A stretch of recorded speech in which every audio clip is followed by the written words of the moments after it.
ya di kampus itu ya sudah banyak mengenal apa itu gerakan mahasiswa, pergerakan itu seperti apa. Ya, apa itu perjuangan mahasiswa, apa yang kita perjuangkan, kita bergerak dalam ranah apa ya. Mungkin untuk materi lebih jelas, marilah kita ya mendengarkan atau menyimak materi yang akan disampaikan oleh Pak Eko Prasetyo. Ya, saya persilakan, Pak. Terima kasih. Assalamualaikum warahmatullahi wabarakatuh. Selamat siang kawan-kawan semuanya. Saya tadi diwakili oleh Merki mungkin menyampaikan terima kasih teman-teman mau terlibat dalam sekolah ini. Mula-mula saya agak ragu-ragu karena sekolah ini dibuka 2 kali. Pertama kali sama kawan-kawan UGM yang datang cuma 5-4 orang. Saya bilang udah nggak ada masanya, jangan-jangan kita ini. Ketika kami buka sekolah aksi massa, tiba-tiba yang datang banyak. Saya nggak paham situasinya seperti apa yang terjadi di lingkungan gerakan. Saya nggak tahu motivasi kalian ikut sekolah ini. Ini karena ini sekolah untuk mendidik kalian dari demonstrasi. Jadi tidak ada pertanyaan kenapa ya demo itu kalau melanggar lalu lintas segala macam. Rasa sudah nggak ada pertanyaan kayak gitu. Nah, makomnya sudah beda kita waktu ini. Jadi tidak ada pertanyaan tentang demo itu mengganggu jalan apa tidak gitu. Salah satu bukan pertanyaan kalian yang datang ke sini. Karena kalian berniat sekolah ini memang sekolah untuk demo gitu. Bahwa soal demo itu mengganggu lalu lintas itu terserah polantasnya dan satlantasnya menurut saya. Bukan urusan bagian kita. Soal kemacetan itu memang sejak dulu urusannya polisi. Tugas kita memang membuat kekacauan di titik itu kira-kira. Jadi apa namanya?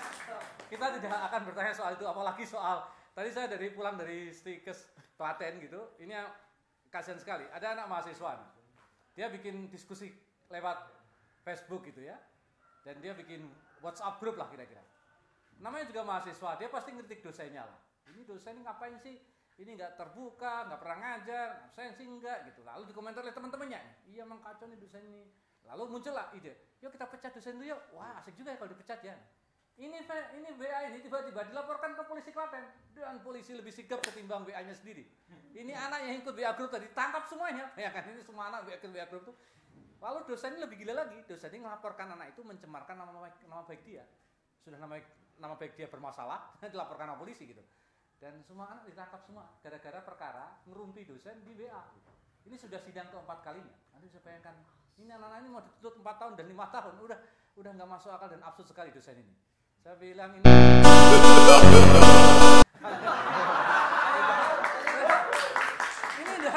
udah nggak masuk akal. Dosen tingkat atas mahasiswa nggak masuk akal. Pertama, ngapain dia melaporkan ke polisi? Kalau polisi menangkap itu sudah memang tugas dia. Tapi buat dosen ini melapor ke polisi, lalu rektor ngidang mereka di pengadilan negeri Klaten ini terjadi gitu. Ini udah, saya bilang ini terus bagaimana keadaan jadi kayak gini nih tiba-tiba. Ini kami itu cuma ngerumpi Pak, ngerumpi kan normal lah, iya normal lah. Dan dosen yang kalian katakan memang nggak mutu kan memang nggak mutu. Dia memang pertama dia nggak mutu, dia nggak pernah ngajar itu benar, dan dia nggak transparan soal keuangan itu semua benar gitu. Dan tiba-tiba bahwa kalian punya ide mecat, ya itu normal. Masa kita katakan ini dosen nggak mutu ya? Iya nggak mutu. Yuk kita kasih penghargaan yuk, kan nggak masalah. Ya itu otomatis orang bilang bahwa dia nggak mutu lalu kita pecat, itu kan normal. Sebagai konsekuensi normal dalam hubungan dialog diskusi kan kayak gitu. Ini orang nggak mutu nih, ini nggak beres nih. Yuk kita pecat yuk. Itu kan normal dalam sebuah adab diskusi gitu. Karena memang arahnya ke sana gitu. Itu nggak mungkin kalau kita yuk kita kasih penghargaan apa aja gitu. Nah di situ saya melihat tantangan gerakan mahasiswa ada lingkungan sekitarnya hari ini menurut saya. Ya, bukan kekuasaan otoriter, neolib, kapitalisme global itu mah eksternal yang gede gitu. Tapi turunan warisan dari sistem itu adalah lingkungan sekitar Anda gitu. Bayangkan Stikes Klaten itu mahasiswanya cuma 300-250 lah kira-kira. Kampusnya kecil sekali, parkir mobil cuma cukup 3 gitu. Sekarang gempar gara-gara perkara kayak gitu. Dan semua orang, anak mahasiswa terteror semuanya dengan masalah itu. Nah, saya ingat sekali yang saya kutip dalam buku Bangkitlah Gerakan Mahasiswa ini, ada salah satu kalimat Soekarno yang saya kutip sering ke kalian dan saya kutip dalam buku ini. Soekarno katakan begini waktu itu. Dia waktu itu diajukan di pengadilan kolonial, lalu kemudian dia mengutip sebuah puisinya itu ditulis oleh René Descartes yang saya kutip di mana-mana waktu itu. René Descartes mengatakan begini, hanya ada satu negeri yang bisa menjadi tanah airku, yaitu negeri yang berkembang karena perbuatan dan perbuatan itu adalah perbuatanku. Dalam bahasa sederhana, itu kan kampus. Hanya ada satu kampus yang menjadi tanah kampusku sendiri, yaitu kampus yang berkembang karena perbuatan dan perbuatan adalah perbuatanku, kan begitu. Sedangkan kampus sekarang ini jejak perbuatan kalian hampir nggak ada gitu kampus itu. Kampus itu kenapa jadi keadaan seperti itu? Karena pertama memang sejarah gerakan mahasiswa itu dihapus pelan-pelan oleh kampus menurut saya. Hampir tidak ada ospek, pidato rektor, dosen mengatakan bahwa gerakan mahasiswa itu dulu pernah punya sejarah besar. Itu nggak pernah dikatakan. Dikatakan oleh pengurus BEM sendiri, yang diamini oleh para pengurusnya juga. Gitu. Dan ini tidak menjadi perbincangan besar dan perbincangan raksasa kira-kira. Saya sering sekali, ini kemarin tadi dikeluh juga, Mas, dosen tuh selalu bilang gini, Mas, kalau bisa semester 6 tuh nggak usah aktif di organisasi. Ngapain juga aktif. Toh yang aktif juga nggak jelas, apalagi yang nggak aktif sama sekali menurut saya. Apalagi nggak aktif sama sekali. Ngapain aktif di organisasi? Tuh lihat yang aktif tuh cuma demo-demo aja kerjaannya. Saya bilang sama dia, kalau ada dosen mengatakan seperti itu, kalian angkat tangan deh secepatnya. Pertama, pernyataan Bapak itu ada datanya tidak? Yang kedua, kalaupun ada datanya, metodologi perolehan data itu kayak apa? Kalau dua hal itu nggak bisa Bapak jawab, Bapak saya laporkan ke kepolisian. Tujuan mencemarkan nama baik aktivis menurut saya. Nah, itu penting. Jadi kita di bulldozer bahwa tidak ada jejak kalian menjadi aktivis gerakan itu nggak ada jejaknya di kampus itu, hampir nggak ada.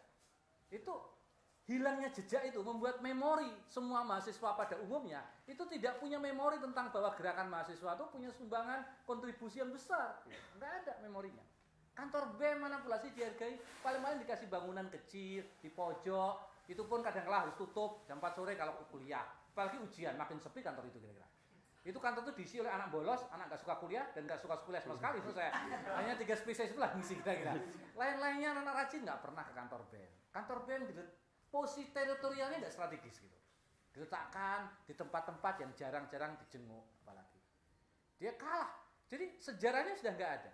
Yang kedua, kulturnya di bulldozer semuanya. Sekarang kampus memfasilitasi organisasi-organisasi yang kadang kala menjadi pesaing organisasi mahasiswa.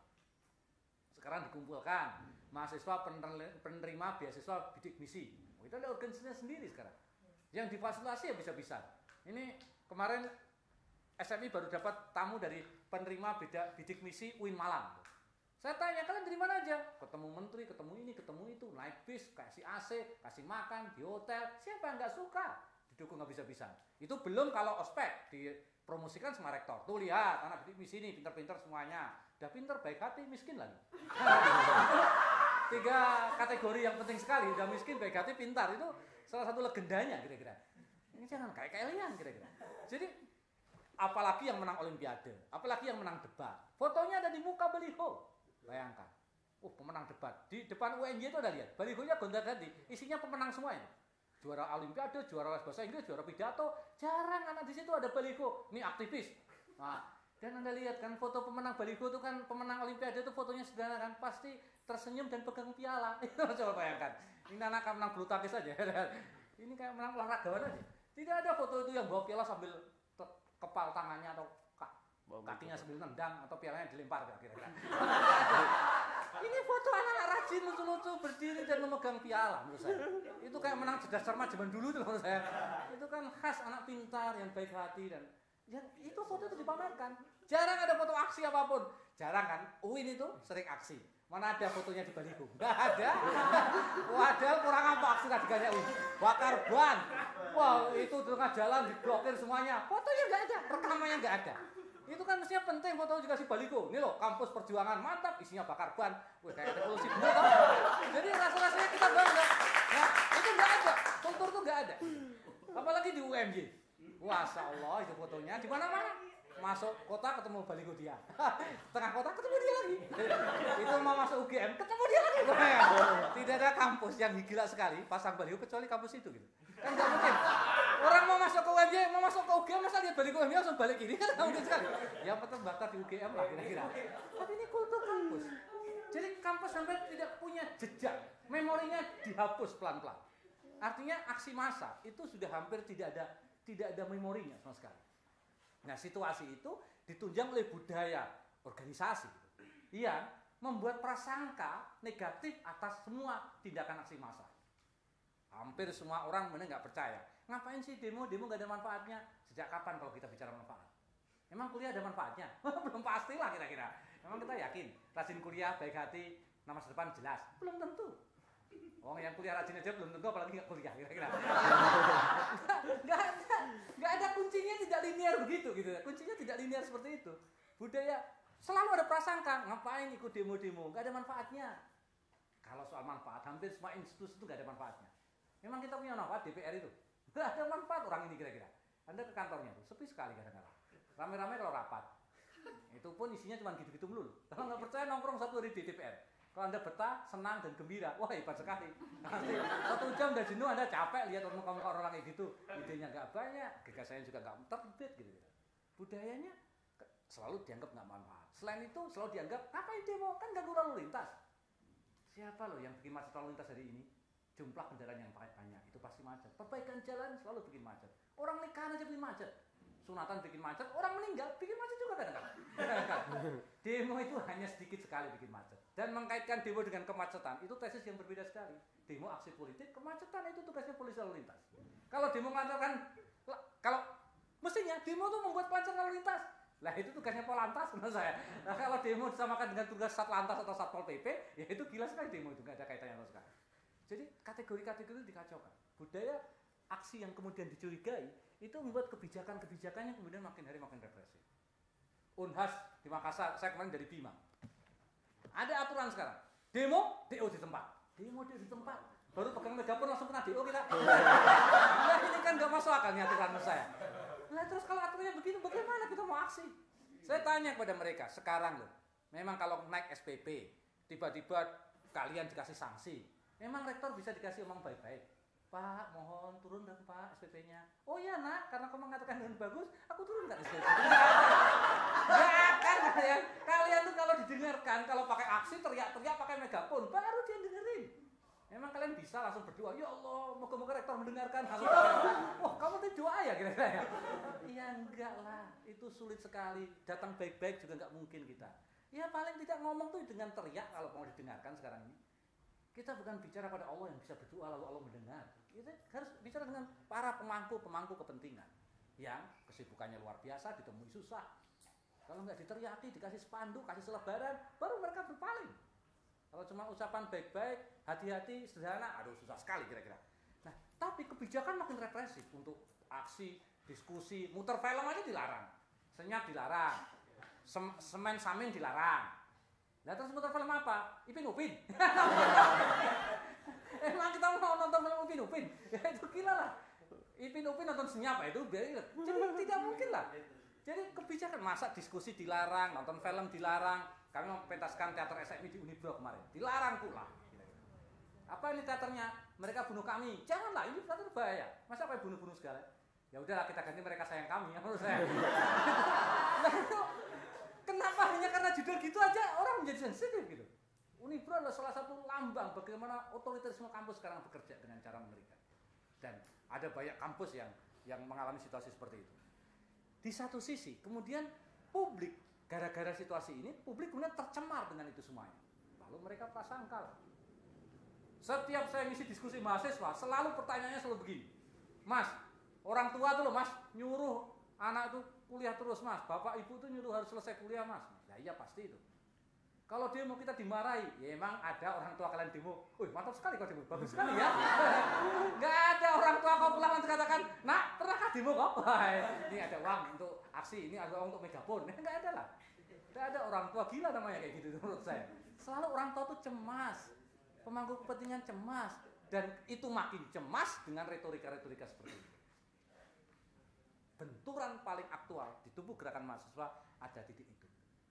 Maka Anda saksikan sendiri dan kalian alami kan, dunia kampus pelan-pelan mati. Mahasiswa mirip boneka, mirip semuanya, penampilannya mirip, kaosnya mirip, merek handphonenya pun sama, omongannya sama.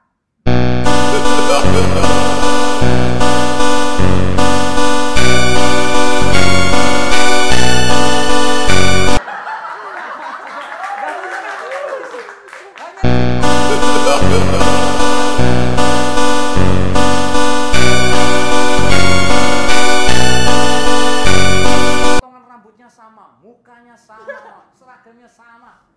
Itu kalau bertanya-tanya dulu, siap pak? Saya tanya boleh pak? Siap? Boleh, boleh pun siap pak? Saya tanya lagi pak. Bengisnya siap. Dan apa itu sih? Tandanya sama, omongnya.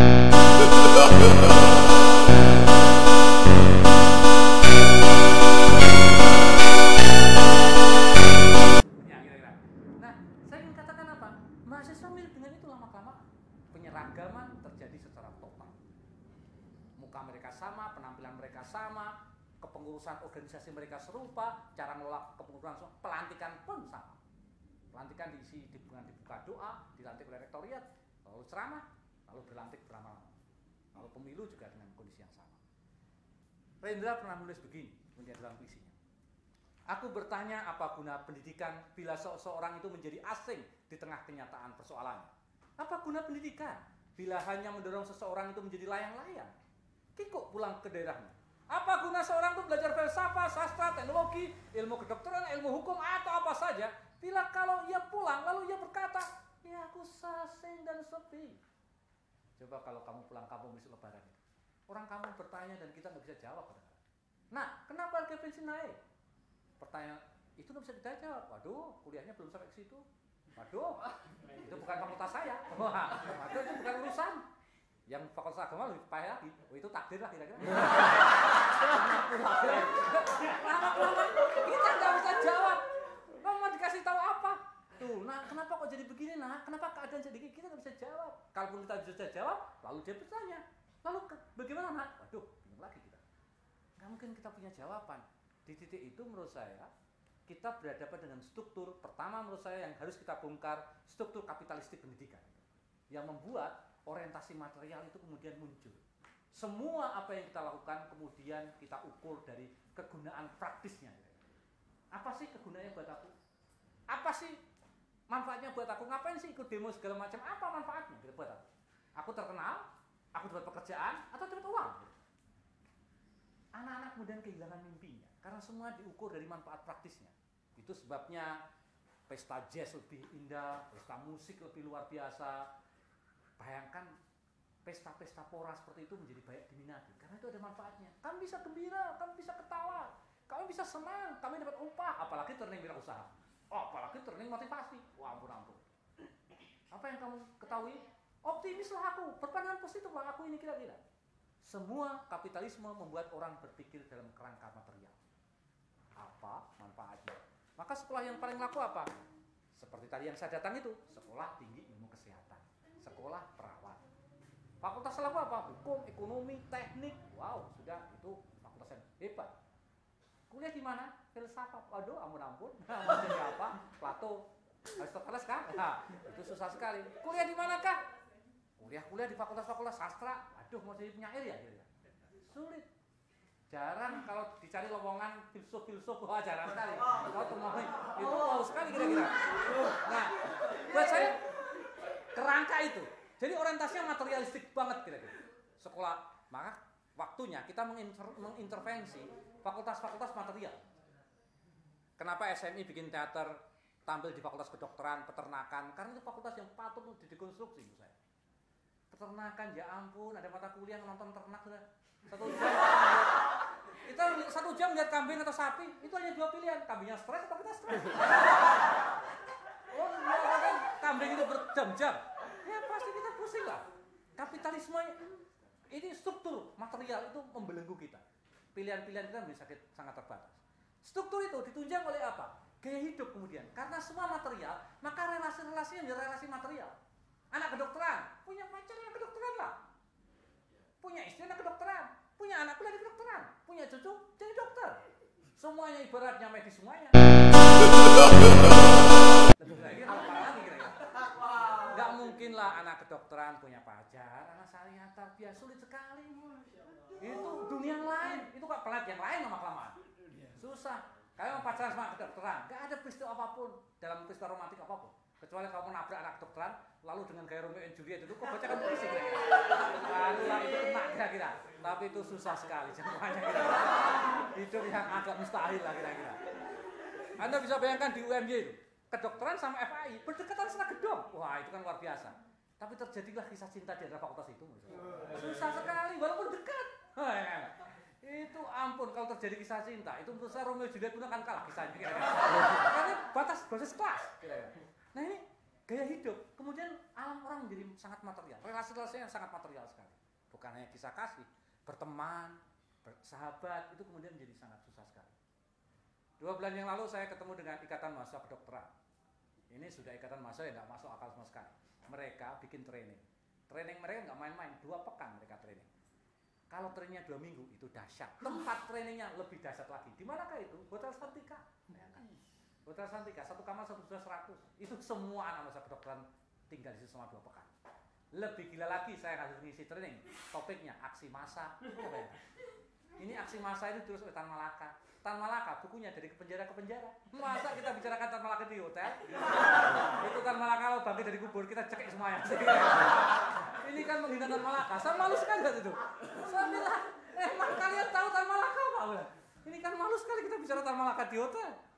Kita besok di akhirat ketemu Tan Malaka pasti dimarahin semuanya. Kamu tuh ngawur sekali bicarakan aku di hotel kayak gitu. Ini relasinya di relasi material. Kalau relasi material, maka orientasi kebijakannya sangat material sekali. Uang kuliah makin naik. UKT, uang kuliah tunggal jadikan. Manajemen sistem pendidikan benar-benar membuat disparitas yang luar biasa. Sekarang UKT melihat kelas sosial orang tua. Tak ada dalam sejarah dunia ini orang bayar ingin deket dari asal muasal asbabun nuzul orang tuanya. Ini miskin atau kaya, kaya atau miskin. Semua dicek, dikontrol kepemilikan kita semuanya. Kamu tuh kaya apa tidak? Kalau kau kaya kau harus bayar segini, kalau kau miskin kau harus bayar segini. Hampir-hampir dalam konteks UKT itu dekonstruksi sistem manajemen kuliah yang luar biasa. Sekarang ada aturan terakhir, anak harus 5 tahun wajib selesai. 5 tahun, SD aja 6 tahun. SD aja bisa nunggak, kan? Ya nunggak ya nakal-nakal ya, bolos-bolos ya miskin-miskin lah kira-kira. Kelas 2 nggak naik kelas 3 itu normal. Paling kita dihukum, iya nggak naik kelas duduk di belakang ya, paling itulah. Dan guru akan mengatakan jangan turu-turu dia loh ya, itu nakal sekali kira-kira. Jangan duduk di bangku dia, paling itu hukumannya. Tapi yang nakal tetap dengan gagahnya kira-kira. Mana ada anak nggak naik kelas tuh bunuh diri? Enggak lah, tetap bangga, tetap meyakinkan dan jadi tukang palak bagi teman-temannya kira-kira. Dia menjadi hero dan jadi mafia sendiri. Tapi di kampus anak 5 tahun, genap 6 tahun sudah malu kita masuk kampus. Oh itu nggak pernah kuliah semester berapa? Oh nggak usah ditanya 100 kali lipat semester. Sudah kita kayak dikucilkan. Semakin baru semakin kita bangga semester. Ditanya semester 10 udah malu kita. Anak sudah usia tua udah malas jalan ke kampus kita. Aduh ngapain ke kampus? Dan diskriminasi ini kulturnya membentuk dan kebijakannya menciptakan itu semuanya. Ujungnya posisi kampus berhadapan dan memiliki hubungan praktis dengan kekuatan modal. Kampus lama-kelamaan menjadi kaki tangan instrumen-instrumen itu semuanya. UGM geografinya menjadi staf ahli bagi proyek yang Rembang, malah yang digugat oleh warga. Dan ada banyak dosen menjadi kaki tangan saksi-saksi ahli. Dosen-dosen fakultas hukum banyak menjadi saksi ahli koruptor. Anda bisa bayangkan dosen kok jadi saksi ahli koruptor, apa yang ingin katakan? Rektor UIN Malang dituduh jiplak. Rektor UIN dituduh plagiat. Itu kalau ujian, mestinya spanduknya silahkan menyontek. Rektor aja plagiat. Kan begitu lah kira-kira. Lah kalau rektor plagiat, lalu apa yang harus dilakukan oleh orang itu?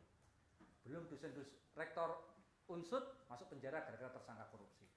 Kalau rektor sudah masuk penjara karena korupsi, pantaskah dia memberikan pelajaran buat kita? Dia ngapain kasih pelajaran banyak-banyak? Dan pantaskah fakultas hukum tetap berdiri?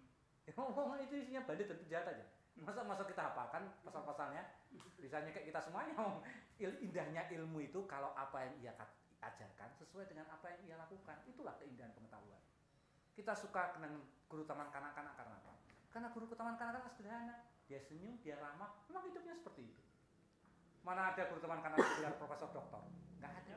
Kalau ada gelar profesor doktor, bisa pingsan anak TK itu. Nggak perlu gelar profesor doktor, tuh gurunya sederhana. Tapi kita tahu kewibawaannya ada di situ. Nah, pada konteks ini, maka saya ingin akhir diskusi ini dan kita bisa diskusi lebih jauh. Komite ini akan kemana kira-kira? Saya dulu dengan kawan-kawan mendirikan SMI, diantaranya adalah berangkat dari krisis seperti ini. Kami dirikan di Jogja, sekarang kami dirikan di Bima dan di Kalimantan Utara. Teman-teman di Taratidu dan di Bima sedang mengerjakan proses yang serupa. Kita butuh pertama gerakan mahasiswa yang memiliki kekuatan dan tradisi intelektual yang kuat. Guna apa? Karena makin miskinnya gagasan, makin material sebuah gagasan, itu harus dilawan dengan gagasan yang lebih utopis menurut saya. Semakin relasi itu menjadi material, kita harus lawan imaterialnya. Apa itu imaterial? Militansi, kerelaan berkorban, itu prinsip-prinsip imaterial. Aksi, militansi, itu unsur-unsur imaterial yang ada dalam hakikat kita sebagai manusia. Solidaritas, kemauan berkorban, kemauan untuk menjadi militan, itu untuk melawan, untuk menabrakkan sesuatu material. Aku di sini bukan karena ada uang, aku di sini bukan karena macam, aku di sini karena memang aku relakan waktuku untuk membela sesuatu yang aku yakini benar. Dan itu butuh apa? Itu butuh gagasan, butuh hal-hal utopis kira-kira. Makanya saya apresiatif. SMI itu punya kebiasaan setiap bulan mesti kita mengunjungi teroris di penjara. Kerjaan SMI selaku Nusa Kambangan sebulan sekali kadang-kadang. Dan kalau kita jemput tahanan, resikonya pasti ada. Kita didetek Densus, dianggap kita bagian jaringan teroris, itu pasti. Tapi kalau nggak ada bukti juga nggak apa-apa. Tapi dengan cara ketemu penjara, orang penjara, kita belajar. Orang kok dihukum 15 tahun, 20 tahun mau dihukum mati, kok masih semangat tuh? Itu berarti ada militansi. Kemana militansi kita belajar? Ya ke penjara, ke buruh, teman-teman SMI kadang-kadang galang buruh di Sragen, ke petani-petani yang disita tanahnya. Dengan terjun ke tempat-tempat itulah kita menambang gagasan. Ide tidak didapat dari buku kadang-kadang. Ide didapat dari pertemuan-pertemuan dengan mereka yang ditindas. Di kampus siapa yang ditindas? Enggak ada. Mahasiswanya ditindas enggak sadar kok. Nah, enggak ada. Anda ditindas berkali-kali masih rajin kok kuliah. Rajin bayar, rajin kuliah. Itu kan gila sekali. Kalau ada angket mahasiswa, sukakah kamu pada kuliah ini? A, tidak suka. B, tidak suka sama sekali. B, sangat tidak suka. Itu pasti. C, terserah. Untuk C mesti mengerti lagi jawabannya. Memang gue pikirin. Itu pasti lebih mengerti lagi. Dan kita butuh organisasi, butuh. Makanya kita hadir di sini untuk mengembangkan gagasan-gagasan utopia. Kalau gagasan itu sudah muncul, kita perlu mengorganisir gagasan itu dan menyebarluaskannya. Komite Aksi sekolah hari ini mencoba untuk itu. SMI bekerja untuk demo yang tiap Kamis. Kita sudah berjalan lebih dari 1 tahun. Ada Andre, ada Uya, ada Asman. Kita sudah bekerja demo setahun ini kita demo. Tiap Kamis kita demo di Tugu. Yang demo dikit lah, paling 5, 6 orang, 7 orang. Polisi saking jengkelnya sama kita, masang spanduk persis di sebelah pojok demo. Itu kalau kalian nggak demo aksi kemisan, nggak bisa baca spanduk itu. Itu polisi itu ngawur sekali. Pasti bikin spanduk untuk kita. Jangan ikut kegiatan yang tidak bermanfaat. Apalagi sia-sia. Ini baru kali ini polisi bikin spanduk kayak gitu. Ada-adanya dia komentar kita. Itu Anda nggak bisa baca spanduk itu kalau nggak ikut demo. Kalau kamu berdiri di Tugu, lihat pojok kiri ada spanduk itu.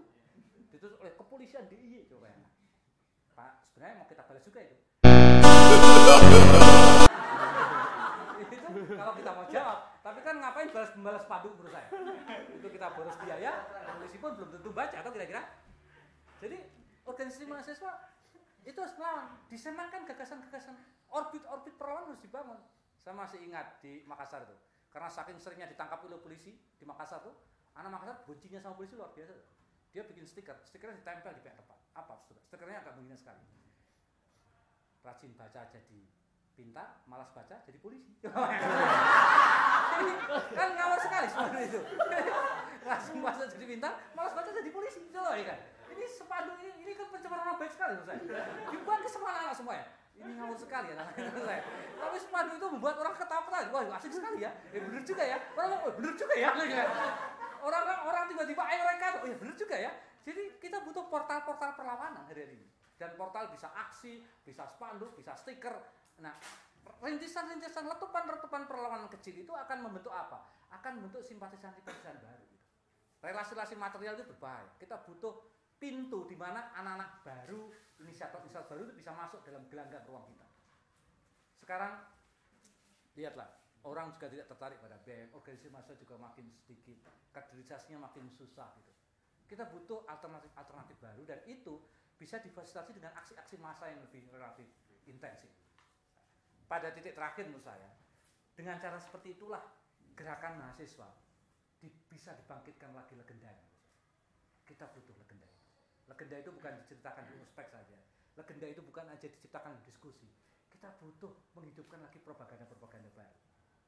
Kalau kampus mampu bikin baliho di mana-mana, kenapa kita nggak bisa bikin itu?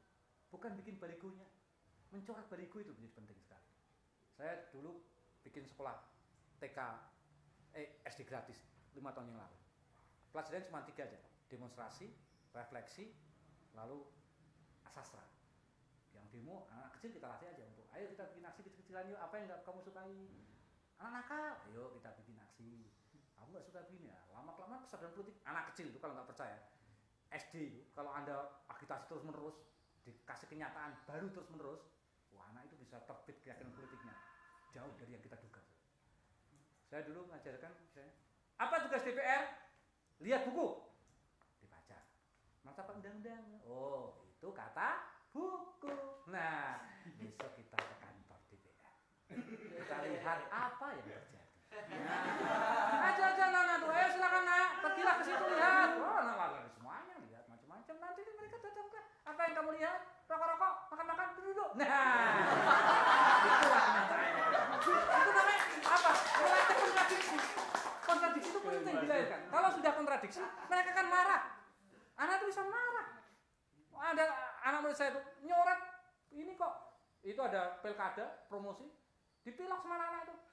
Memakmurkan rakyat. Apa benar? Kayak gitu aja. Saya heran sekali ya. Di baligo-baligo depan kampus bersih rata, tidak ada coretan sama sekali. Baligo-baligo kampus tuh kalau dicoret tuh aplikasi A, ngaku sih. Oh itu cara melawan satu-satunya. Oh ya benar juga ya. Ini baligo saja satupun coretan di baligo kampus-kampus itu. Nah itu kita butuh agenda. Kalau kalian nggak bisa propaganda, kita harus menghasut propaganda agar menunjukkan kejujuran. Masa sih kalian nggak malu kok? Kalian tinggal di kampus lalu melihat promosi kampus kalian yang seperti itu. Yang kalian tahu itu bohong padahal. Kadang-kadang ada kampus yang pialanya banyak sekali, dikasih penghargaan warga banyak sekali. Ini kampus dari mana? Kita cari datanya aja nggak ada. Ya baligo itulah datanya kira-kira. Ini ngimpi apa yang bikin ini kira-kira. Nah di titik itu kita memerlukan perlawanan-perlawanan masif. Tidak pun besar, tapi itu bisa menyadarkan dan membangunkan etos perlawanan. Pada sisi inilah saya ingin akhiri diskusi ini pentingnya kita untuk membaca gerakan mahasiswa. Waktunya menghidupkan dunia kampus karena apa? Populasi kampus makin membengkak. Jumlah anak kuliah makin besar. Kampus tidak akan mungkin mengelola mereka. Dan waktunya kita ambil alih kedaulatan itu untuk dikembalikan pada dinamika gerakan. Begitu aja deh pengantar saya. Terima kasih. Assalamualaikum warahmatullahi wabarakatuh. Ya, terima kasih. Mungkin selanjutnya sesi dialog ya. Bagi kawan-kawan yang ingin berdialog atau ingin mempertanyakan sesuatu tentang gerakan mahasiswa, ya silakan. Ya, gimana kawan-kawan? Oh ya, langsung. Yuk, yuk. Kasih nama dong. Ya, terima kasih. Assalamualaikum warahmatullahi wabarakatuh. Nama saya Agus. Gus dari mana Gus? Ya, Dari mana kamu? dari Bima. Oh dari mana? kuliah di mana? UIN. Wih. Dalam hal ini saya pikir tidak perlu lagi kita terlalu membahas terkait dengan persoalan apa yang sedang dihadapi oleh mahasiswa. Saya pikir kita sudah paham bersama tentang itu. Namun saya lebih kepada kira-kira mengajak lah, istilah mengajak untuk membuat satu gerakan yang ternyata kita sudah melihat semua tembok ini. Dalam hal ini Undang-Undang 49 kalau tidak salah. Saya pikir itu menjadi kata kunci kenapa kemudian saat ini gerakan mahasiswa saya katakan sudah mati. Makanya lewat forum ini mungkin kita buat gerakan minimal mungkin berangkat dari SMI kemudian berefek kepada gerakan-gerakan di kampus. Artinya kita batalkanlah undang-undang itu walaupun memang sudah berlaku dan korbannya sudah ada. Lebih kepada praktisnya karena memang persoalannya kita sudah lihat semua. Mungkin begitu. Jadi mengarahkan ke propaganda pada gerakannya. Langsung dijawab apa? Lainnya kalian juga bisa saling menjawab maksud saya. Kita diskusi aja. Jadi diskusinya dialogis partisipatoris ya. Kita saling bisa menanggapi, sharing-sharing ya gitu ya. Atau yang ingin menanggapi, ingin menambahkan ataupun ada pertanyaan lain lagi? Ya silakan. Tanya lagi. Oh iya. Yuk. Silakan. Kasih tahu nama. Nama saya Zaki Yahya dari IAIN Tulungagung. Begini, mungkin dari mahasiswa sendiri itu mempunyai sebuah tekad sendiri untuk melawan semua hal yang dirasa di situ kurang nyaman. Karena adanya kenyamanan di dalam kampus, mungkin kita terlena akan hal itu dan sifat-sifat kritis itu sulit untuk dimunculkan. Namun ketika kita ada sifat kritis itu yang biasanya mengancam untuk para aktivis itu kita mengkritisi suatu hal itu dari kampus mengancam untuk DO dan lain sebagainya dan masih banyak yang sudah menjadi korban juga.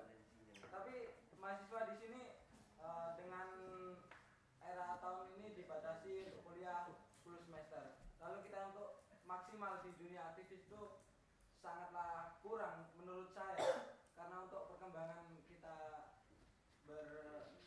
berorganisasi dan mencari sebuah ilmu pengetahuan atau pengalaman dan sebagainya. Tapi di situ suatu batasan mungkin itu yang menjadi kendala, dan dari yang ditakuti dari mahasiswa itu bukan dari nilai IPK ataupun dari rektorat, namun dari orang tua juga. Ketika dari kampus mengancam, lalu orang tua mendengar, dan kita para aktivis takutnya itu sama orang tuanya gitu. Orang tua takut nilai. Ya, Ya. Ya. Jadi mahasiswa sekarang telah tidak bobokan ya dengan otoritas kampus itu.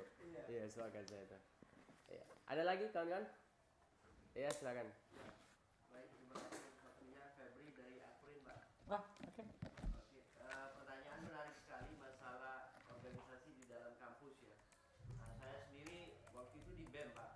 Nah, di BEM di sini orang-orang di BEM ini dianggap orang-orang yang anggap ketika kita duduk di BEM itu seakan-akan orang-orang dari mahasiswa pun orang-orang agak ngeheng lah seperti Iya. itu gitu.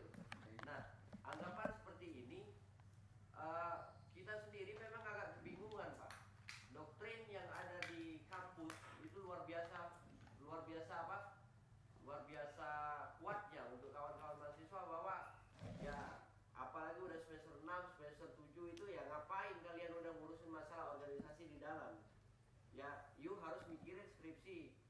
Gitu loh. Jadi doktrin-doktrin seperti itu yang memang membuat kami di BEM pun kebingungan sebenarnya kawan-kawan ini seperti apa di dalam ini. Kita meracik seperti apa, kita ajar rapat segala macam, mahasiswa banyak, tapi yang datang ke situ cuma beberapa.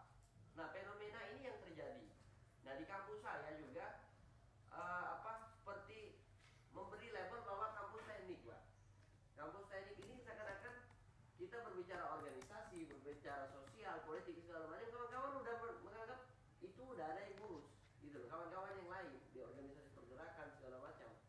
Nah, bagi saya pribadi ini menjadi ancaman ke depan organisasi di dalam kampus kami sendiri, gitu loh. Bagaimana BEM itu tetap ada, bagaimana organisasi di dalam tetap ada kalau doktrin-doktrin seperti ini terus yang masuk dari kampus. Seperti itu saja, Pak. Terima kasih. Ya, bagaimana kawan-kawan? Atau ada yang ingin menanggapi lagi ini dari pertanyaan-pertanyaan tadi yang telah ditanyakan oleh kawan-kawan lain? Ya, karena di sini sifatnya kita dialogis partisipatoris. Ada yang bertanya, kita bebas menanggapi. Iya, bagaimana kawan-kawan? Silakan, ayo kalian tanya tanggapan, silakan. Kamu tanya. Yuk, oke. Oh, ya. Dari mana? Ya, saya dari UIN. Nama Mas? Nama Abdul Hakim. Dari UIN ya? Iya. Pertama tentang ini, Mas. Saya sering diskusi dengan kawan-kawan. Pertama, banyak pemikiran atau paradigma yang dibangun bahwa hari ini kita, misalnya nggak zaman lagi kita demo katanya. Kita harus demonya parlemen, sistem parlemen. Nggak zaman lagi kita turun. Maka banyak ada nawin, misalnya nggak turun. Yang turun yang misalnya yang turun itu kebanyakan 4 bawah. 6 ke atas itu ya pemikirannya kita ini bukan sistemnya lagi demo jalanan. Kita demonya demo parlemen, kita masuk ke dalam. Itu paradigma yang pertama. Lalu yang kedua, saya kan sempat berpikir kiri, namun kemudian ketika membaca bukunya Rizal Malarangin, banyak dari kita ini tidak tahu persoalan. Semestinya kita banyak tidak tahu persoalan katanya. Sampai menganggap sebetulnya pemerintah itu lebih tahu daripada kita. Kata Rizal Malarangin, saya sempat berpikir juga. Terus kita yang demo ini berarti kita salah gitu. Saya minta pendapatnya Mas Eko atau Bapak Eko bagaimana?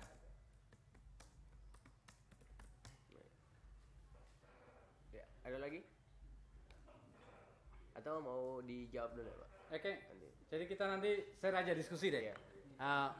Nanti apa namanya? Kita bisa bagi pengalaman kali ini pertanyaan bukan untukku juga pertanyaan buat kalian juga, rasa. Karena refleksi kita semuanya bisa jadi. Tadi pertanyaan pertama tadi benar. Belenggu undang-undang itu membuat situasinya benar-benar kita nggak bisa bergerak. Banyak. Ada undang-undang itu, belum ada aturan SK Menteri terbaru yang membuat belenggu organisasi itu tidak bisa lincah seperti dulu. Kita nggak mungkin punya ruang gerak leluasa kalau memang pada tingkatan aturan kita diberi koridor-koridor itu, batas-batas itu. Ruang permainannya makin terbatas. Ruang permainan itu kalaupun mau diterjang, kita berhadapan dengan stigma, prasangka, tuntutan normatif pada kalian. Ya memang sejak dulu kalian kuliah ini mana pula ada orang tua katakan, nak kuliahlah di Akpin dan demolah di sana. Nggak mungkin lah kira-kira. Atau kalian pulang ke rumah orang tua katakan, oh nak kau pulang nak, kehabisan uang ya? Ini ada uang untuk beli spanduk, megapun segala macam tuh nggak ada lagi gitu. Itu ya orang tua nggak masak. Tidak seperti itu. Dihadapkan juga oleh keyakinan yang ditumbuhkan bahwa pemerintah itu mengerti semuanya. Persoalannya itu sebenarnya dimulai dari apa? Pertama, memang dari awal identitas sebagai mahasiswa kita sudah diperuntukkan. Perkara identitas itu jadi sangat penting. Dulu mahasiswa itu dipuja sebagai sosok yang memiliki heroisme besar.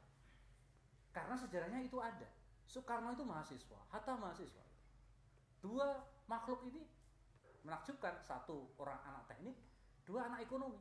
Ini perpaduan yang luar biasa. Anak teknik, Soekarno itu teknik. Saya tuliskan di buku ini bagaimana rincinya dia kuliah. Kuliahnya berat sekali Soekarno itu. Anak teknik sampai sekarang pun kuliahnya sangat berat. Sempat-sempatnya Soekarno itu baca buku puisi. Sempat-sempatnya Soekarno pacaran sama ibu kosnya kan. Ini Soekarno. Itu berarti hidupnya kan hidup pikuk banget tuh kira-kira. Ya mikir negara ya sekarang playboy. Banget lah ketimbang si Hatta yang sangat pendiam, baik hati, tapi pembaca buku yang baik. Gitu. Sejarahnya, tapak kaki sejarah itu dilukis oleh orang-orang itu diantaranya. Amir Syarifuddin juga mahasiswa, Muhammad Yamin mahasiswa, hampir semua tokoh-tokoh herois dari mahasiswa. Tiba-tiba cerita mengenai itu dipotong, sehingga Soekarno hanya diletakkan sebagai presiden pertama dan proklamator, bukan seorang mahasiswa. Ceritanya dipotong habis nih kira-kira. Hatta yang hidup dalam perhimpunan Indonesia tidak ada kisahnya. Yamin yang dulu memfasilitasi Sumpah Pemuda tidak ada kisahnya. Kisah itu lenyap sedemikian rupa. Artinya identitasnya dirusak pelan-pelan. Siapakah mahasiswa? Mahasiswa itu adalah anak yang kuliah dari semester 1 sampai semester sekian, yang kemudian bekerja mengikuti keahliannya. Yang anak hukum akan menjadi pengacara, hakim, jaksa. Saya nulis di Hidup Progres tentang brengseknya pendidikan hukum di Indonesia. Saya caci maki bisa-bisa masuk sekolah hukum. Karena saya hampir 9 tahun sekolah di situ. Ada pula orang yang nipu, ada pula yang ditipu kira-kira. Dan itu dua spesies yang agak bahaya sekali, nipu dan ditipu kira-kira. Nah, identitas ini rontok pelan-pelan. Pada masa Orde Baru, identitas ini dikerucutkan menjadi anak-anak pelajar yang kemudian kuliah mengikuti fakultas-fakultas, kampus-kampus yang sudah disediakan oleh negara.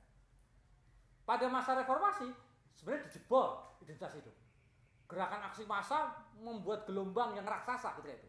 Yang bisa, walaupun ada banyak kombinasi menurut saya, tapi daya letupnya pertama kali di mahasiswa. Kalau nggak ada demo mahasiswa, mana pula Soeharto turun? Enggak lah, pasti ada demo.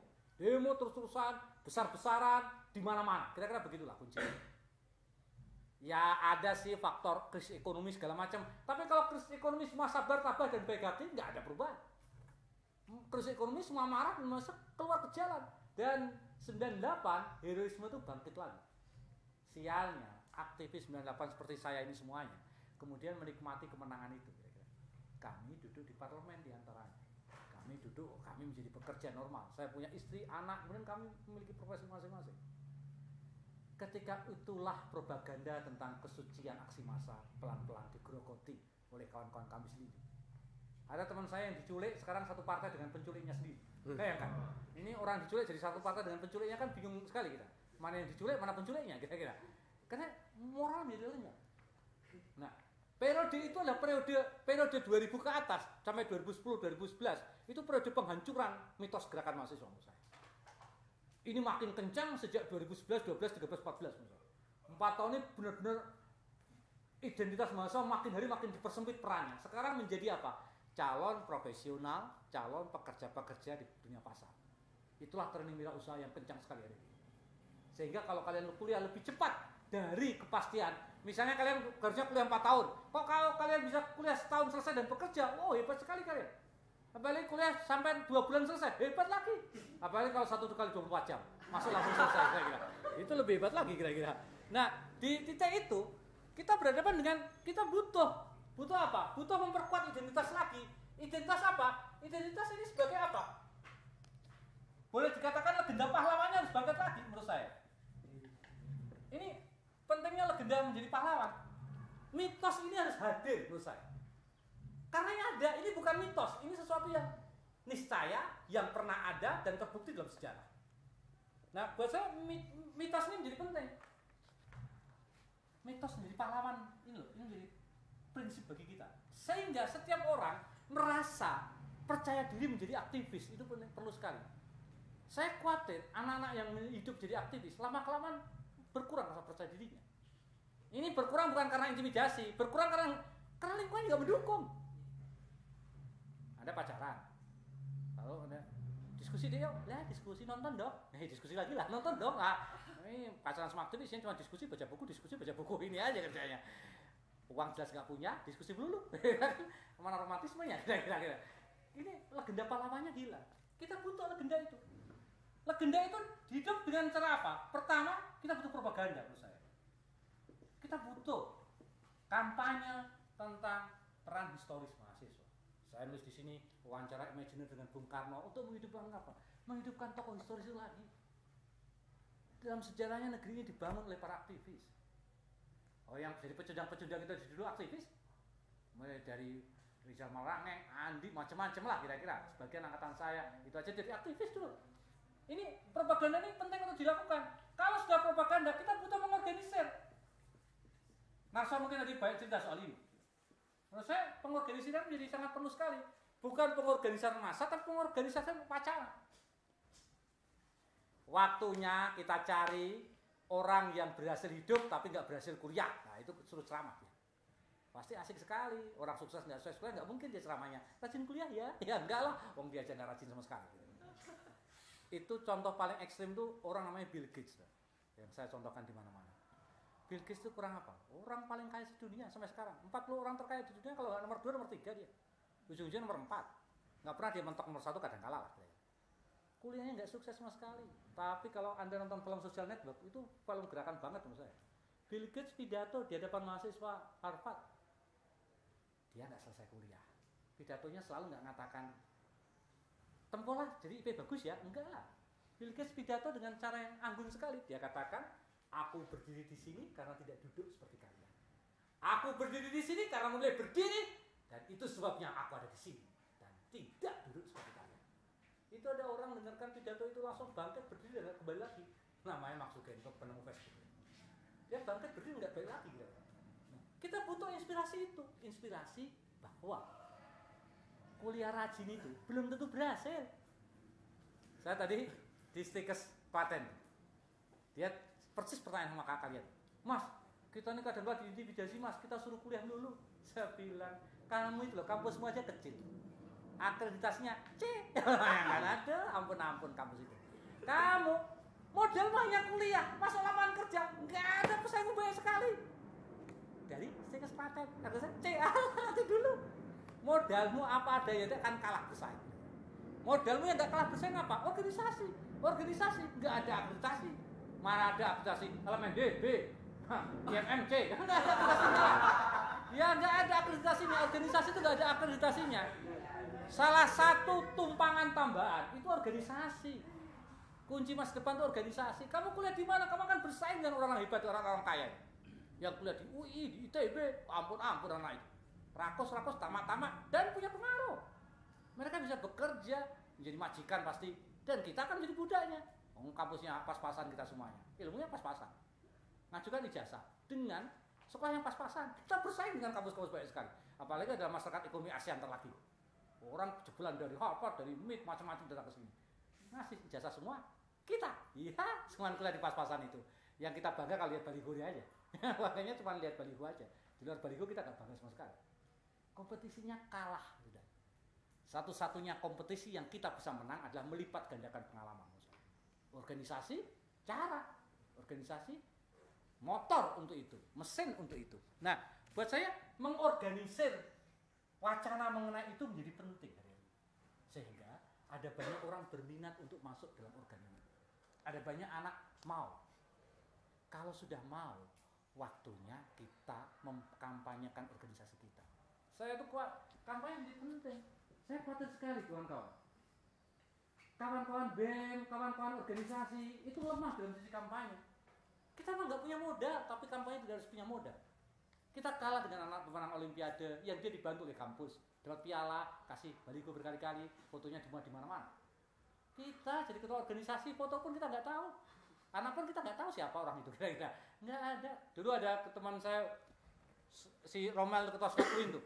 Wah itu mantap sekali kadang. Mohon maaf lahir batin kalau lebaran. Asal foto lah kira-kira. Ya tidak saja aja promosi muka dia lah. Itu penting sekali kampanye. Kampanye kita nggak ada.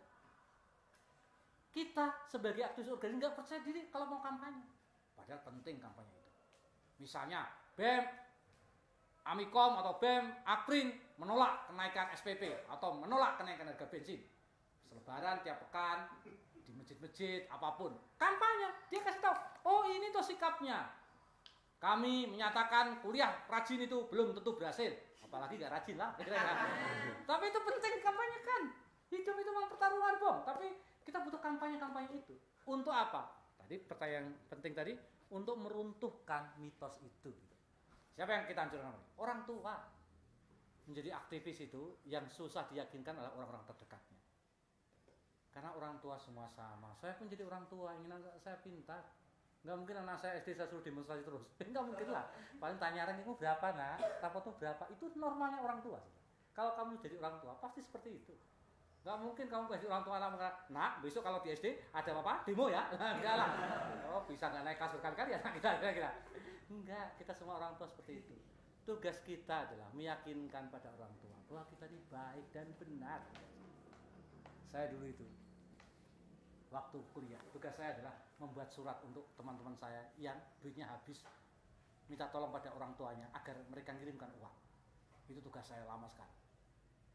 Orang tua itu mudah luluh hatinya. Saya sering buatkan surat untuk mereka kadang-kadang. Ibunda yang tersayang, kau lihat anakmu ini sunyi, kesepian dan sedih. Nah, hidupnya tanpa harapan, harapannya pun tanpa kehidupan. Ini bolak-balik aja kira-kira. Segera kau bantu dia. Uang, doa, dan lebih baik lagi uang. Agar hidupnya dia bisa punya harapan, agar masa depannya dia bisa genggam. Segera bunda kau bantu dia, agar dia punya senyum dan tawa seperti masa kecilnya dulu. Wah itu. Orang tua akan kasih lah. Orang tua akan kasih lah uang itu. Meruntuhkan hati orang tua itu tugas mendesaknya aktivis. Karena yakinkan orang tua. Kau bisa kuliah nggak pernah selesai, tapi kalau kau datang kau tersenyum, wah ibu bagaimana kabar bunda? Pijati kakinya. Sebelum dia tanya kuliah dia senang sekali. Waduh anakku, kasih oleh-oleh, walaupun oleh-oleh hasil utangan atau terserah kira-kira. Waduh anakku, sudah nggak tega dia tanya. Kamu kapan selesainya? Sudah nggak tega kamu PKT kayak gini anak ini. Kamu kapan selesainya? Aduh bu, selesai itu. Itu pertanyaan berat. Ibu mau apa? Aku berhasil selesai dengan pas-pasan atau aku berhasil seperti mimpi ibu? Wah, pengetahuan itu tidak akan ada batas selesainya. Perlu kirim surat, tuliskan sesuatu, runtuhkan hatinya karena kau yang paling tahu hati mereka. Agar dia yakin bahwa dia bukan mendidik anak. Kalian SD sudah lancar lah 6 tahun nggak pernah nunggak.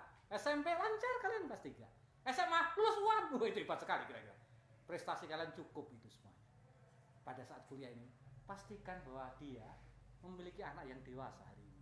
Yang punya mimpi, yang punya harapan, yang punya sebuah keyakinan yang ibunya akan terharu melihat. Saya bikin tulisan surat orang tua untuk mahasiswanya. Tulisan itu bisa Anda cek di web. Itu tulisan kalau saya seandainya punya anak mahasiswa, saya akan tulis memang itu. Saya ingin meyakinkan. Saya nggak butuh gelar sarjana, tapi saya butuh anak saya yang geser toga itu anak kecil yang dulu dibelanya. Kira-kira begitu. Karena petualangan itu yang buat mereka punya makna dan arti sebagai orang tua. Artinya apa? Meyakinkan orang tua itu butuh perasaan kalian. Tugas aktivis itu gitu. Yakinkan sekitar kalian, yakinkan dan yakinkan. Dengan kalau dia luluh, sudah kalau orang tua takluk dengan mimpi kalian, sudah kalian akan nekat di luar batas kira-kira. Orang tua sedang meridoi. Kalau ridho orang tua, sudah nak, aku ridoi kau jadi aktivis. Wah mantap sekali kalian. Mau bakar ban, mau lompat tentara, tembak polisi terserah kalian. Orang tua ridho, orang tua ridho, mantap kita tuh berangkat kira-kira. Ini ada kawan tuh, ada satu kawan saya di Makassar itu demo nih. Demo perang sama polisi. pukul dia, sampai dia patah tangannya sebelah sini, patah. Lalu kita yakinkan pada orang tuanya. Orang tuanya datang, ini orang tua luar biasa. Karena diyakinkan teman-teman. Orang tua pertama marah, pasti yakinkan berkali-kali sama kawan-kawan. Ini orang tuanya datang ke rumah sakit, bilang sama dia, ya aku tahu apa yang kau katakan. Ibu itu sebenarnya setuju dengan apa yang kau lakukan. Setelah itu nasihat apa macam-macam. Tapi satu prinsip itu, ibu setuju. Besok paginya dia demo lagi dalam kondisi tangannya kayak gini. Kata polisi, nah nih mana, mau pukul tangan kanan, silakan. Tangan kiri udah patah nih ya, mau tambah sini, silakan. Polisi ketakutan sendiri, ini anak gila sekali kira-kira. Ini udah patah satu, minta patah satu lagi kira-kira. Ini militansi gitu. Nah, kuncinya di titik itu. Maka menjadi aktivis jadi sangat penting untuk berhubungan rapat dengan orang tua. Pasti sudah lama kalian gak nyimpan foto ayah ibu. Itu foto yang penting kalian simpan untuk mengingat, bukan ingat IP, mengingat mimpi dia itu. Oh pasti dia pengen mimpi punya anak sekecil dulu yang lucu, imajinatif dan gak masuk akal itu. Dan anaknya kini masuk akal, realistis dan tidak punya nyali. Alangkah sedihnya orang tua itu kira-kira. Nah di titik itu butuh kekuatan itu. Sehingga ancaman itu bukan ancaman, itu konsekuensi logis dari pilihan. Nah kalau sudah konsekuensi logis, kita butuh keyakinan-keyakinan baru dalam diri kita. Nah, itu sebabnya saya setuju apa yang dikatakan Mas Abdul Hakim tadi dan Mas Febri tadi soal kekuatan-kekuatan hegemonik yang sekarang ini melanda. Pertama apa? Keyakinan bahwa mereka lebih tahu dan kita tidak tahu. Itu benar mungkin sebagian, tapi tidak benar secara keseluruhan. Seperti saya tadi katakan, secara moral kita menolak kenaikan SPP, kenaikan BBM, apapun alasan motivasinya orang itu mengatakan bahwa itu kebijakan baik, tapi secara moral kita tahu dampaknya. Kenaikan BBM sekarang ini, BBM dilempar ke pasar gini, kita kacau semuanya. Sudah lama kita nggak makan ayam, kalian semua pasti. Puasa sudah berkali-kali kalian. Dulu puasa Senin Kemis, kemudian puasa Nabi Daud, lama-kelamaan puasa semua Nabi kalian terapkan. Kalau situasinya makin intimidatif gitu. Jadi ada apa? Ada satu kompleksitas persoalan. Nah, kita punya kompleksitas masalah yang ini tidak bisa. Istilahnya Soekarno tuh, kebenaran itu milik kita, keyakinan itu punya kita, dan hukum Allah yang lebih tinggi selalu membenarkan tindakan kita. Itu kata Soekarno di Suara Indonesia 26. Di titik itu, posisi moral mahasiswa dalam meletakkan ini. Selama secara moral itu bermasalah, kita wajib menggugatnya, apapun dalihnya. Kita bisa katakan, dalih 5 tahun itu benar, kampus itu harus kuliah 5 tahun. Itu dalihnya benar. Dalihnya agar semua bisa bekerja segala macam. Tapi secara moral itu bermasalah 5 tahun itu. Pengalaman apa yang Anda dapat 5 tahun? Wong 6 tahun di SD aja kita lupa kok. Emang kalian masih ingat berapa ranking kalian waktu kelas 3? Lupa kita. Emang kita ingat. Pelajaran PPKN apa? Di lembar berapa? Kalian bisa jawab. Lupa lagi. Oh, itu pelajaran gak butuh sama sekali kira-kira. Nah, lupa, tapi titik kebenarannya di titik itu. Nah, titik kebenaran inilah yang meletakkan mahasiswa pada posisi legitimasinya. Kita menolak itu semua. Kita menolak kenapa kampus bersanding dengan mall. Ntar lagi kampus-kampus di Jogja dekat mall semuanya. Ini UPN, sebelahnya mall, Hartono gede sekali. Fakultas Ekonomi depannya mall. Nah, itu belum ada kampus Universitas Islam Malang. Nama Universitas Islam Malang, sebelahnya mall. Bayangkan, kampus kok bersebelahan dengan mall. Itu hanya ada 2 pilihan. Kalau mall tutup kita kuliah, kalau kuliah kosong kita ke mall. Itu aja. Kampus dekat mall apa lagi? Kuliah kosong, ke mall ya. Mall tutup kita kuliah. Itu aja. Lama-kelamaan penampilan kita menyesuaikan. Menyesuaikan dengan apa? Dengan mall lah kita menyesuaikan. Ya, penampilan agak rapi karena kita kan masuk ke mall nanti. Nah, ini sudah kehilangan posisi. Nah, di titik yang kedua, pilihan kemudian. Kemana mahasiswa itu pilih? Ya jelas korban. Kenapa kita aksi komisan? Karena kita ingin mengatakan yang diculik, teman kita yang diculik, tolong dong, di mana dia diculik, harus dihukum kan. Ini biji tukul hilang kita nggak tahu, beberapa mahasiswa hilang kita nggak tahu kemana, penculiknya kita nggak tahu. Marsinah dibunuh hanya gara-gara uang 1.000 perak kenaikan gaji, dibunuh dengan cara kejam. Kita sebenarnya nggak tahu siapa yang bunuh Marsinah. Kawan-kawan Papua yang dibunuh kita nggak pernah tahu. Orang dibunuh semuanya. Itu bukan malaikat yang bunuh, itu ada sistem, ada merepresi. Ya, kecuali kalau malaikat yang bunuh, nggak bisa minta pertanggungjawaban. Memang tugas dia mencabut nyawa, kira-kira. Ini bukan malaikat yang bunuh, ini sengaja dibunuh, kira-kira. Nah, kita meletakkan diri bersama para korban. Mahasiswa berada bersama petani yang digusur tanahnya, tukang becak yang disita becaknya, bisa-bisa. Kita berada bersama mereka. Gunanya apa? Ada garis batas. Kamu itu kamu dan mereka itu ada garis batasnya. Kenapa saya nggak sepakat dengan kawan-kawan yang ada di parlemen kadang-kala? Karena membaurkan garis batas. Buat saya sulit kita bersekutu dengan para penjahat. Ini penjahat-penjahat. Bersekutu itu berat sekali. Kita harus menanggalkan prinsip-prinsip moral kadang-kala. Benar, parlemen bisa jadikan alat perjuangan. Tapi hari ini kita belum mendapatkan situasi di mana kekuatan itu ada. Kita bukan hidup di Venezuela. Saya nulis buku judulnya Inilah Presiden Radikal. Saya nulis tentang Hugo Chavez, Ahmadinejad, Fidel Castro, di mana kita punya petarung-petarung luar biasa. Kita belum. Mungkin pada masa kalian akan melahirkannya. Kita berada di garis batas.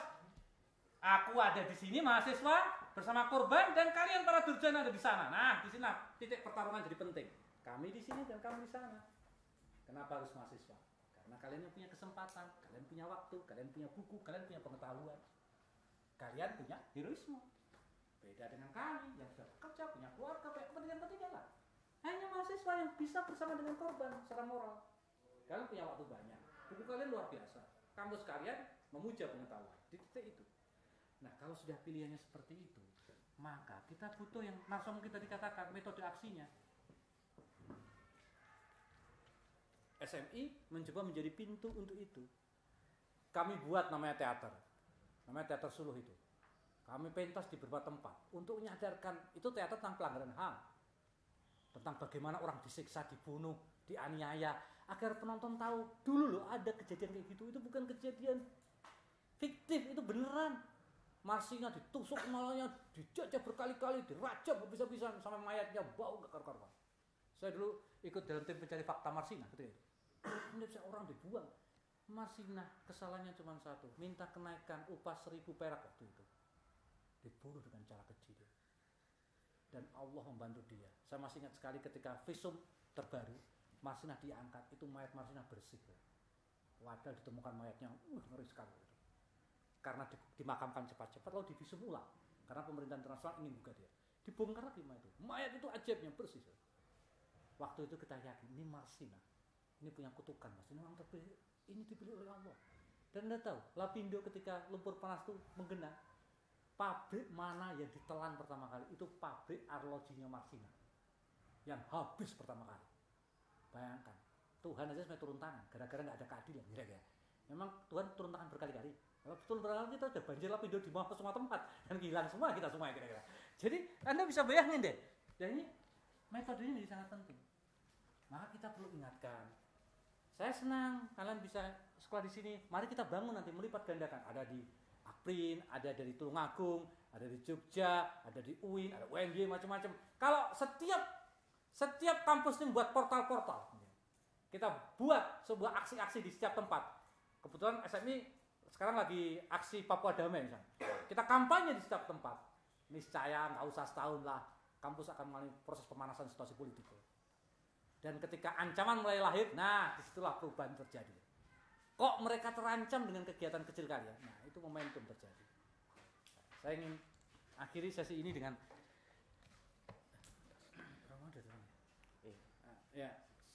saya ingin meyakinkan kepada teman-teman bahwa pilihan-pilihan taktis politik segala macam ini merupakan pilihan-pilihan gerakan nantinya.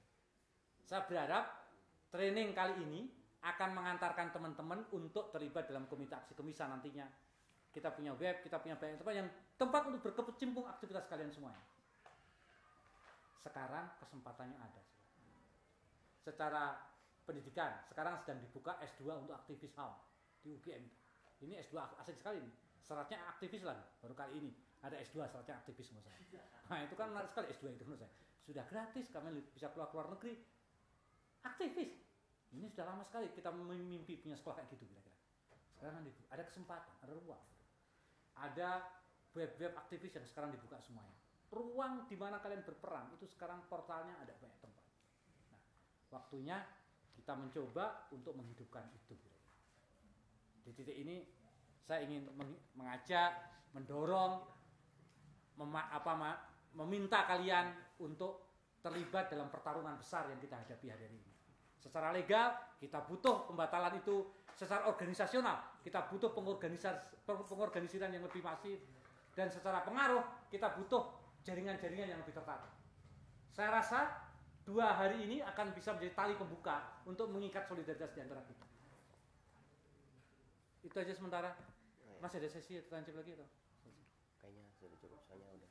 Oke, jadi sebelum saya akhiri, saya ingin membacakan satu puisi demo yang ini menjadi salah satu puisi yang ditulis oleh salah satu kawan yang kelak kemudian dia ditangkap dan dimasukkan dalam penjara, tapi dia lepas lagi. Judulnya Puisi untuk Penguasa. Begini bunyinya. Aku demo karena telingamu 2 tapi tuli, tidak pernah mendengar aspirasi. Kau baru dengar suara kami ketika jalan tol aku kuasai, bandara aku duduki, dan tangki-tangki BBM kusandera. Kau punya 2 mata, tapi dua-duanya buta. Kau melihat ketika aku bakar ban-ban, aku bakar pos-pos polisi, aku bakar semua keangkuhan rezimmu.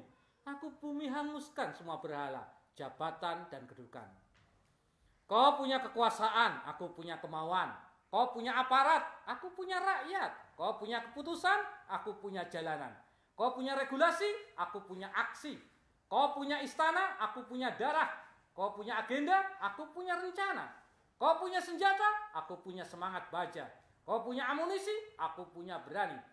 Kau punya penjara, aku punya jiwa. Kau menangkap, aku tak gentar. Kau memaksa, aku menolak. Kau menembaki, aku tak takut mati. Kalau kau berani datang ke sini, jangan kabur ke luar negeri. Terima kasih atas kedatangan kalian dan kajian kalian semua. Terima kasih. Assalamualaikum warahmatullahi wabarakatuh. Waalaikumsalam. Ya, terima kasih. Jadi tadi kita telah belajar banyak ya tentang aksi gerakan mahasiswa, yang dimana di sini mahasiswa sangat berperan menjadi heroisme untuk rakyat. Ya. Jadi di mana mahasiswa